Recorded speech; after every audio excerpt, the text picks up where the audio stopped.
Hi everyone, this is the Grand Duke Dmitri 1915 Diary Series, and my name's William. If you haven't watched any of these before, we start out with a recap of the previous diary entry, the 23rd of February, and Dmitri pretty much just spent the day at Gatchina, outside of Petrograd, and a place where there was an imperial palace, and a place where he had gone as a boy during family get-togethers there. Okay, our cast today is a glittering one. We have the return of Dmitri's sister Maria. We have both Grand Duchess Maria Pavlovna the Younger and Grand Duchess Maria Pavlovna the Elder will make an appearance as well. Then the ballerina Mathilda Kschessinska comes into it. And finally, Peter of Oldenburg, Duke Peter of Oldenburg, who was a Romanov through the maternal line, and one other person who is unknown beyond just her name. Okay, so it is 24th of February / 9th of March, Nevsky 41, Dmitri's address. It is -8, clear, and a little windy. Here we go. I got up, that is, woke up around 9:30. Maria arrived today at 7:20 from Pskov. I couldn't meet her simply because I was asleep. She came to me. We had coffee together. I was in bed. She talked about how tiresome this Natalia Ivanovna of hers is. She's apparently sick to death of Pskov, and on top of that, she's having heart problems. We lunched at 1 o'clock, after which I went to the club where I played billiards and enjoyed myself. Around 5 o'clock, I went to see Mishin. She was terribly sweet and kind. I didn't congratulate her on the medal, and anyway, she didn't have it. Around 6 o'clock, I went to see Kschessinska, who was in an excellent mood and was calm. I stayed there until 7 o'clock, then went home. I dined with Maria at 8 o'clock, after which I went to Petya Oldenburg's place, where the Moscow blank, illegible word, was playing billiards. Remarkable. I've never seen anything like it. Okay, so that is the diary entry, and now let's go through it. So, interesting, Maria was not enjoying her time at the hospital in Pskov. I should look at that in her memoirs. I should have done that before I did this today, because it would be interesting to see whether on the one hand she talked about problems there, or on the other hand she sort of gilded the lily and said, yes, everything was wonderful. I don't know who Natalia Ivanovna is. Dmitri doesn't know who she is beyond what Maria tells him. This Natalia Ivanovna of hers, was she another nurse, or who knows? It'd be interesting. Maybe she's mentioned in the memoirs, and this is interesting that that Maria thinks she has heart problems. I mean, she would die relatively young. I think she was 60 or a little younger when she died, and the official cause of death would be pneumonia. So she made it about a decade longer than Dmitri. I don't think I have come across any other references to her having heart problems. And at this time, of course, she was a very young woman. She was, 24 or 25. So, I'm thinking along the lines of psychosomatic, though of course I can't say for sure. It's just, it seems like that noble and royal women at this time were often very frustrated in their desire to, have more freedom, go out into the world, be a person who mattered, and have some input on, whatever it was that interested them. Of course, Maria is having some outlet as a nurse, but she doesn't enjoy it, and, you know, coincidentally, she starts feeling like she's having heart problems. And, you know, it makes me think, of course, of the Empress of Alexandra Fyodorovna, Alex, who also famously complained of heart problems, and in fact was even sometimes in a wheelchair, and that seems to have been completely psychosomatic.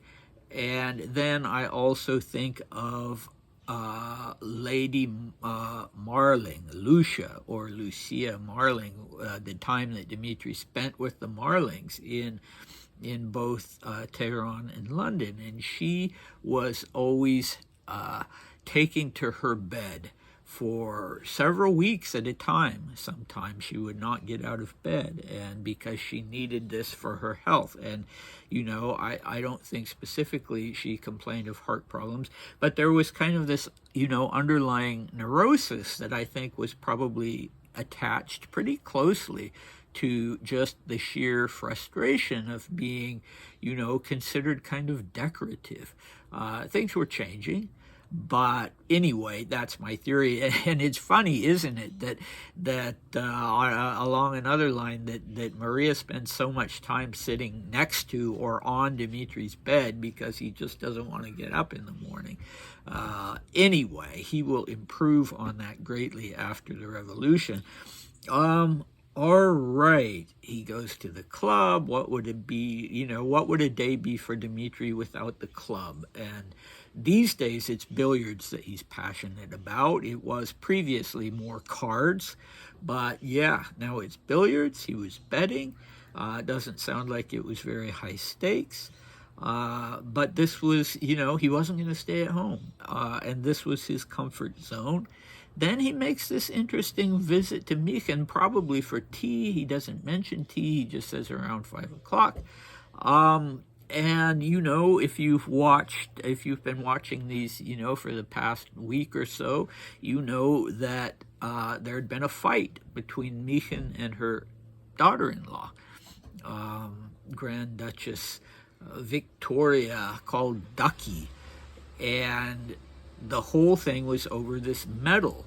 It was a St. George's medal. I don't know how that relates to the St. George's Cross, which is what Dmitri had, and people who had, done something outstanding under combat conditions. So she had this medal because she'd gone to the front, and Ducky had been so upset about that and accused Michen of, you know, having deliberately went out there to get this medal and not deserving it, and that the whole thing was just an insult. And Dmitri said, yeah, it is a bit rich. Now here he is visiting her, and the medal doesn't come up, apparently. I didn't congratulate her, he said. Very, very petty, although maybe there was a conviction on his part that she didn't deserve it, or maybe, maybe he was being loyal to Ducky. But anyway, you know, he makes a note of it. Oh, I didn't congratulate her. Yeah, okay, old boy, whatever. And you know, the way he puts it is equivocal. She didn't have the medal. So does that mean that ultimately she didn't get it? If I recall correctly, in the previous diary entry that talked about the fight, she had gotten it. So maybe he meant that she wasn't wearing it, or she wasn't displaying it, she didn't show it to him. She, you know, if that was the case, she probably knew that it was a sore point. Anyway, that was that. But, you know, it's interesting, Dmitri's relationship to the Vladimirovичи, which we get hints of here and there in his letters earlier than this period, back when Maria was still in Sweden and he was writing to her, and he had newly moved to St. Petersburg, gotten out from under Ella's thumb and moved to St. Petersburg and started his military education at the Nicholas Cavalry School. And he notes in those letters that the Vladimirovичи were particularly nice to him. By the time he starts talking about that, the Grand Duke himself, Grand Duke Vladimir, is dead. But Mikhin was nice to him. The brothers were nice to him, Kirill, Boris, and Andrei, particularly Andrei. Dmitri wasn't wild about Kirill and Boris even before the revolution, but Andrei he liked and would continue to be in contact with, fairly close contact with, after the revolution, although he often scoffed at Andrei's, emotionality and the fact that he was under Kschessinska's thumb and so on and so forth. Okay, so, and then after that, although I wanted to say it's interesting that he's not, I probably just because they weren't in Petrograd, but he's not seeing Kirill, Boris, or Andrei at this particular time. And what about Mikhin after the revolution? Yes, he would go and see her, and there was some strain because of his rejection of Kirill as a candidate for the throne, but she was still, they wanted to see each other. They were fond of each other, is the impression that I get. All right, the visit to Kschessinska, who was Andrei's mistress at that time, the famous ballerina, a real star, and she and Dmitri goes to see her. I don't think he was ever terribly fond of her, he definitely wasn't after the revolution. He clearly, when he went to visit Andrei and Kschessinska, he was always annoyed by her and really thought that she was, bullying Andrei almost. And so it's interesting to me that he makes a point of noting this time that she was in a good mood, an excellent mood, and she was calm. That's the key word, isn't it? I think he definitely saw her as kind of meddlesome and neurotic and, but this was nice because she was in a good mood and she was calm. Okay, finally we have Pyotr Alexandrovich Oldenburg. Dmitri did see him from time to time. They weren't, there was a generational difference and they weren't close, but anyway, he goes over there apparently, and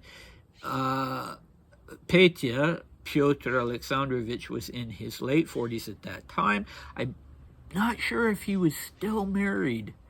I don't think he was still married to the Tsar's sister, Ksenia, Grand Duchess. No, not Ksenia, Olga, Grand Duchess Olga.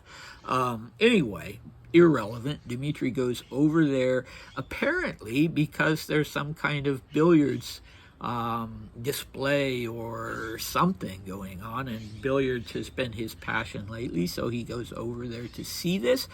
Because there's this missing or illegible word or name, Alexandra and Natalia, my colleagues, weren't able to decipher it either. So we don't know, if this was, we know that there's a link to Moscow. We don't know if this was maybe a famous player, a sort of billiards virtuoso who had come from Moscow, or if it was something else.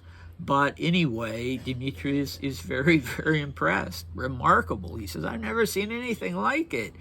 And he actually says, in my life, I've never seen such a thing in my life. Okay, so it was impressive, whatever it was. Okay, what do we have next time? Well, we're shifting gears. We'll still be in 1915.